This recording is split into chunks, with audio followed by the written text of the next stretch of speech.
ओम त्र्यंबकम यजामहे सुगंधिम पुष्टिवर्धनम उर्वारुकमिव बंधनान् मृत्युर्मुक्षीमामृतात्।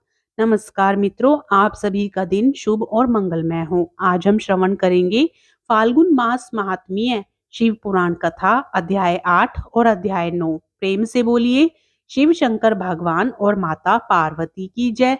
आगे की कथा में आज हम श्रवण करेंगे मैना और हिमालय की बातचीत, पार्वती तथा हिमवान के स्वप्न तथा भगवान शिव से मंगल ग्रह की उत्पत्ति का प्रसंग। ब्रह्मा जी कहते हैं, नारद, जब तुम स्वर्ग लोक को चले गए तब कुछ काल और व्यतीत हो जाने पर एक दिन मैना ने हिमवान के निकट जाकर उन्हें प्रणाम किया। फिर खड़ी हो वे गिरी कामिनी मैना अपने पति से विनय पूर्वक बोली। मैना ने कहा, प्राणनाथ, उस दिन नारद मुनि ने जो बात कही थी उसको स्त्री स्वभाव के कारण मैंने अच्छी तरह नहीं समझा। मेरी तो प्रार्थना यह है कि आप कन्या का विवाह किसी सुंदर वर के साथ कर दीजिए। वह विवाह सर्वथा अपूर्व सुख देने वाला होगा।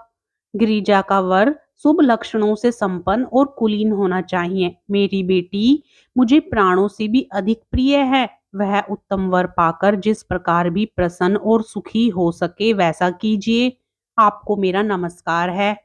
ऐसा कहकर मैना अपने पति के चरणों पर गिर पड़ी। उस समय उनके मुख पर आंसुओं की धारा बह रही थी। प्रज्ञा शिरोमणि हिमवान ने उन्हें उठाया और यथावत समझाना आरंभ किया। हिमालय बोले, देवी मैना, मैं यथार्थ और तत्व की बात बताता हूँ, सुनो। भ्रम छोड़ो, मुनि की बात कभी झूठी नहीं हो सकती। यदि बेटी पर तुम्हें स्नेह है तो उसे सादर शिक्षा दो कि वह भक्ति पूर्वक सुस्थिर चित्त से भगवान शंकर के लिए तप करे। मैना, यदि भगवान शिव प्रसन्न होकर काली का पानी ग्रहण कर लेते हैं तो सब शुभ ही होगा। नारद जी का बताया हुआ अमंगल या अशुभ नष्ट हो जाएगा।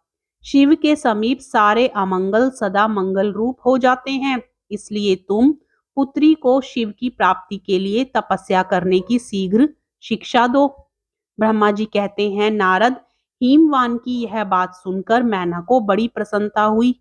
वे तपस्या में रुचि उत्पन्न करने के लिए पुत्री को उपदेश देने के निमित्त उसके पास गई, परंतु बेटी के सुकुमार अंग पर दृष्टिपात करके मैना के मन में बड़ी व्यथा हुई। उनके दोनों नेत्रों में तुरंत आंसू भर आए।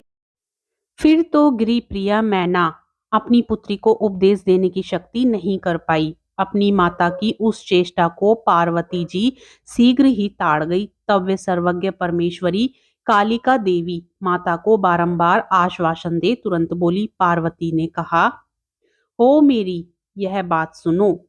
आज पिछली रात्रि के समय ब्रह्म मुहूर्त में मैंने एक स्वप्न देखा, उसे बताती हूँ। माताजी, स्वप्न में एक दयालु एवं तपस्वी ब्राह्मण ने मुझे शिव की प्रसन्नता के लिए उत्तम तपस्या करने का प्रसन्नता पूर्वक उपदेश दिया है। नारद, यह सुनकर मैना शीघ्र अपने पति को बुलाया, पुत्री के देखे हुए स्वप्न को पूर्णतः कह सुनाया। मैना के मुख से पुत्री के स्वप्न को सुनकर गिरिराज हिमालय बड़े प्रसन्न हुए और अपनी प्रिय पत्नी को समझाते हुए बोले। गिरिराज ने कहा, प्रिय, पिछली रात में मैंने भी एक स्वप्न देखा है। मैं आदर पूर्वक उसे बताता हूँ, तुम प्रेम पूर्वक उसे सुनो। एक बड़े उत्तम तपस्वी थे। नारद जी ने वर के जैसे लक्षण बताए थे, उन्हीं लक्षणों से युक्त शरीर को उन्होंने धारण कर रखा था। वे बड़ी प्रसन्नता के साथ मेरे नगर के निकट तपस्या करने के लिए आए। उन्हें देखकर मुझे बड़ा हर्ष हुआ और मैं अपनी पुत्री को साथ लेकर उनके पास गया। उस समय माँ, तुम बड़ी समझदार, मुझे ज्ञात हुआ कि नारद जी के बताए हुए वर भगवान शंभु ये ही हैं। तब मैंने उन तपस्वी की सेवा के लिए अपनी पुत्री को उपदेश देकर उनसे भी प्रार्थना की कि वे इसकी सेवा स्वीकार करें, परंतु उस समय उन्होंने मेरी बात नहीं मानी। इतने में ही वहां सांख्य और वेदांत के अनुसार बहुत बड़ा विवाद छिड़ गया। तदंतर उनकी आज्ञा से मेरी बेटी वहीं रह गई और अपने हृदय में उन्हीं की कामना रखकर भक्ति पूर्वक उनकी सेवा करने लगी। सुमुखी, यही मेरा देखा हुआ स्वप्न है जिसे मैंने तुम्हें बता दिया। अतः प्रिय, मैंने कुछ काल तक इस स्वप्न के फल की परीक्षा या प्रतीक्षा करनी चाहिए। इस समय यही उचित जान पड़ता है। तुम निश्चित ब्रह्मा जी समझो, कहते हैं, यही मेरा मुनीश्वर विचार नारद, है। ऐसा कहकर गिरिराज, हिमवान और मैना शुद्ध हृदय से उस स्वप्न के फल की परीक्षा एवं प्रतीक्षा करने लगे। देवर्षि शिव भक्त शिरोमणि भगवान शंकर यश परम पावन मंगलकारी भक्ति वर्धक और उत्तम है। तुम इसे आदर पूर्वक सुनो। दक्ष यज्ञ से अपने निवास स्थान कैलाश पर्वत पर आकर भगवान शुभ प्रिय विरह से कातर हो गए और प्राणों से भी अधिक प्यारी सती देवी का हृदय से चिंतन करने लगे। अपने पार्षदों को बुलाकर सती के लिए शोक करते हुए उनके प्रेमवर्धक गुणों का अत्यंत प्रीतिपूर्वक वर्णन करने लगे। यह सब उन्होंने सांसारिक गति को दिखाने के लिए किया। फिर गृहस्थ आश्रम की सुंदर स्थिति तथा नीति रीति का परित्याग करके वे दिगंबर हो गए और सब लोकों में उन्मत्त भांति भ्रमण करने लगे। लीला कुशल होने के कारण विरह की अवस्था का प्रदर्शन करने लगे। सती के विरह से दुखित हो कहीं भी उनका दर्शन ना पाकर भक्त कल्याणकारी भगवान शंकर पुनः कैलाशगिरी पर लौट आए और मन को यत्नपूर्वक एकाग्र करके उन्होंने समाधि लगा ली, जो समस्त दुखों का नाश करने वाली है। समाधि में वे अविनाशी स्वरूप का दर्शन करने लगे। इस तरह तीनों गुणों से रहित हो वे भगवान शिव चीरकाल तक सुस्थिर भाव से समाधि लगाए बैठे रहे। वे प्रभु स्वयं ही माया के अधिपति निर्विकार पर ब्रह्म हैं। तदंतर जब असंख्य वर्ष व्यतीत हो गए तब उन्होंने समाधि छोड़ी। उसके बाद तुरंत ही जो चरित्र हुआ उसे मैं तुम्हें बताता हूँ। भगवान शिव के ललाट से उस समय श्रम जनित पसीने की एक बूंद पृथ्वी पर गिरी और तत्काल एक शिशु के रूप में परिणत हो गई। मुने उस बालक की 4 भुजाएं थी। शरीर की कांति लाल थी और आकार मनोहर था। दिव्य द्युति से दीप्तिमान वह शोभाशाली बालक अत्यंत उत्साह तेज से संपन्न था। तथापि उस समय लोकाचार परायण परमेश्वर शिव के आगे वह साधारण शिशु की भांति रोने लगा।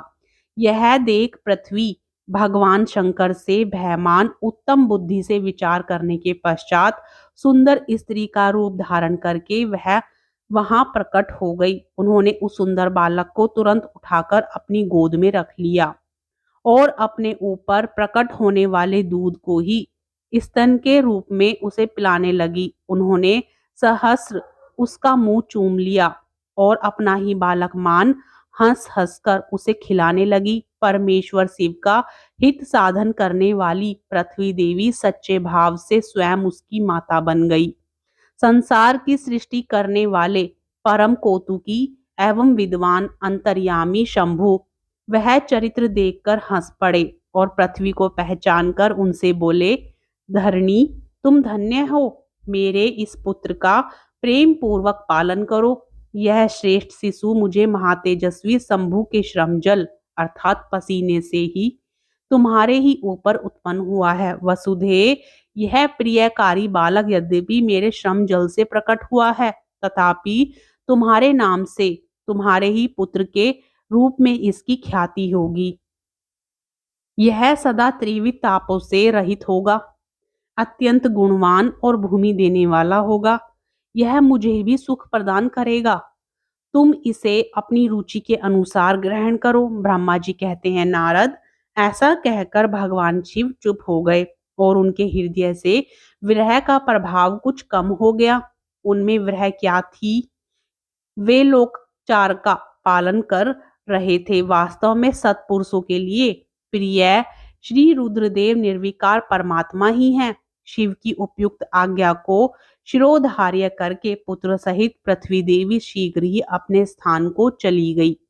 उन्हें आत्यंतिक सुख मिला। वह बालक भौम नाम से प्रसिद्ध हो युवा होने पर तुरंत काशी चला गया और वहां उसने दीर्घकाल तक भगवान शंकर की सेवा की। विश्वनाथ जी की कृपा से ग्रह की पदवी पाकर वे भूमि कुमार शीघ्र ही श्रेष्ठ एवं दिव्य लोक में चले गए, जो शुक्र लोक से परे है। इस प्रकार शिव पुराण कथा अध्याय 8 और 9 संपूर्ण होता है।